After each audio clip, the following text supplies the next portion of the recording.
The Book of Mark, chapter 14.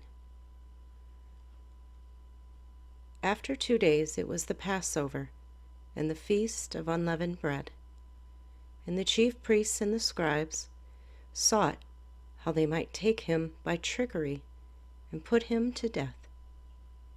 But they said, "Not during the feast, lest there be an uproar of the people." And being in Bethany at the house of Simon the leper, as he sat at the table, a woman came, having an alabaster flask of very costly oil of spikenard. Then she broke the flask and poured it on his head. But there were some who were indignant among themselves and said, "Why was this fragrant oil wasted? For it might have been sold for more than 300 denarii and given to the poor." And they criticized her sharply. But Jesus said, "Let her alone. Why do you trouble her? She has done a good work for me. For you have the poor with you always, and whenever you wish, you may do them good. But me you do not have always.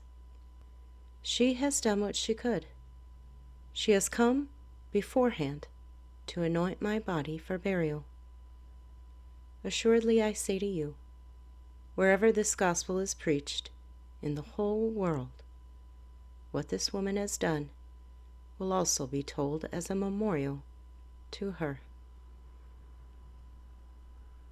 Then Judas Iscariot, one of the 12, went to the chief priests to betray him to them. And when they heard it, they were glad, and promised to give him money. So he sought how he might conveniently betray him. Now, on the first day of unleavened bread, when they killed the Passover lamb, his disciples said to him, "Where do you want us to go and prepare, that you may eat the Passover?"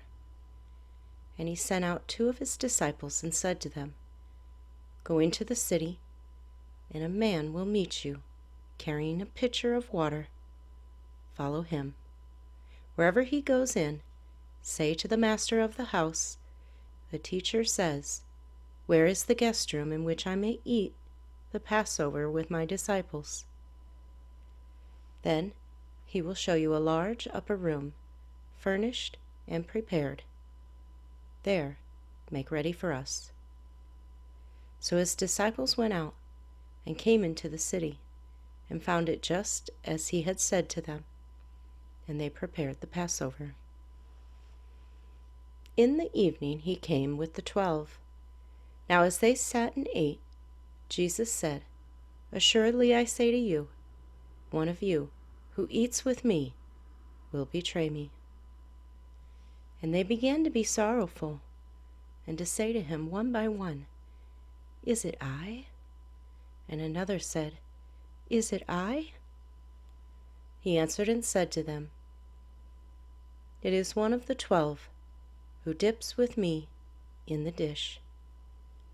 The Son of Man indeed goes just as it is written of him, but woe to that man by whom the Son of Man is betrayed. It would have been good for that man if he had never been born." And as they were eating, Jesus took bread, blessed and broke it, and gave it to them, and said, "Take, eat, this is my body." Then he took the cup, and when he had given thanks, he gave it to them, and they all drank from it. And he said to them, "This is my blood of the new covenant, which is shed for many. Assuredly I say to you, I will no longer drink of the fruit of the vine until that day when I drink it new in the kingdom of God."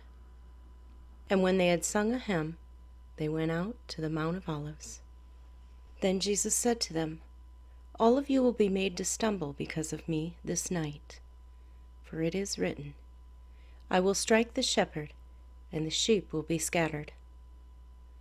But after I have been raised, I will go before you to Galilee." Peter said to him, "Even if all are made to stumble, yet I will not be." Jesus said to him, "Assuredly I say to you that today, even this night, before the rooster crows twice, you will deny me 3 times." But he spoke more vehemently, "If I have to die with you, I will not deny you." And they all said likewise.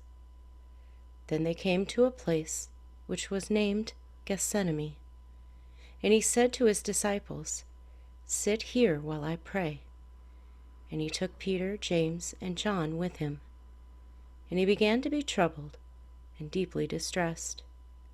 Then he said to them, "My soul is exceedingly sorrowful, even to death. Stay here and watch." He went a little farther and fell on the ground and prayed that if it were possible, the hour might pass from him. And he said, "Abba, Father, all things are possible for you. Take this cup away from me. Nevertheless, not what I will, but what you will." Then he came and found them sleeping, and said to Peter, "Simon, are you sleeping? Could you not watch 1 hour? Watch and pray, lest you enter into temptation. The spirit indeed is willing, but the flesh is weak." Again he went away and prayed, and spoke the same words. And when he returned, he found them asleep again, for their eyes were heavy, and they did not know what to answer him. Then he came the 3rd time, and said to them, "Are you still sleeping and resting? It is enough, the hour has come. Behold, the Son of Man is being betrayed into the hands of sinners. Rise, let us be going. See, my betrayer is at hand." And immediately, while he was still speaking, Judas, one of the 12, with a great multitude with swords and clubs, came from the chief priests and the scribes and the elders. Now his betrayer had given them a signal, saying, "Whomever I kiss, he is the one. Seize him and lead him away safely." As soon as he had come, immediately he went up to him and said to him, "Rabbi, Rabbi," and kissed him. Then they laid their hands on him and took him. And one of those who stood by drew his sword and struck the servant of the high priest and cut off his ear. Then Jesus answered and said to them, "Have you come out, as against a robber, with swords and clubs to take me? I was daily with you in the temple, teaching, and you did not seize me. But the scriptures must be fulfilled." Then they all forsook him and fled. Now a certain young man followed him, having a linen cloth thrown around his naked body. And the young men laid hold of him. And he left the linen cloth and fled from them naked. And they led Jesus away to the high priest, and with him were assembled all the chief priests, the elders, and the scribes. But Peter followed him at a distance, right into the courtyard of the high priest. And he sat with the servants and warmed himself at the fire. Now the chief priests and all the council sought testimony against Jesus to put him to death, but found none. For many bore false witness against him, but their testimonies did not agree.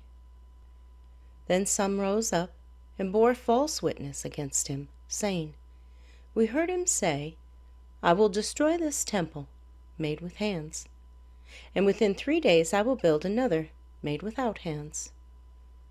But not even then did their testimony agree. And the high priest stood up in the midst and asked Jesus, saying, 'Do you answer nothing? What is it these men testify against you?' But he kept silent and answered nothing. Again the high priest asked him, saying to him, "Are you the Christ, the Son of the Blessed?" Jesus said, "I am, and you will see the Son of Man sitting at the right hand of the power and coming with the clouds of heaven." Then the high priest tore his clothes and said, "What further need do we have of witnesses? You have heard the blasphemy. What do you think?" And they all condemned him to be deserving of death. Then some began to spit on him, and to blindfold him, and to beat him, and to say to him, "Prophesy!" And the officers struck him with the palms of their hands. Now, as Peter was below in the courtyard, one of the servant girls of the high priest came, and when she saw Peter warming himself, she looked at him and said, "You also were with Jesus of Nazareth." But he denied it, saying, "I neither know nor understand what you are saying." And he went out on the porch, and a rooster crowed. And the servant girl saw him again, and began to say to those who stood by, "This is one of them." But he denied it again. And a little later those who stood by said to Peter again, "Surely you are one of them, for you are a Galilean, and your speech shows it." Then he began to curse and swear, "I do not know this man of whom you speak." A second time the rooster crowed.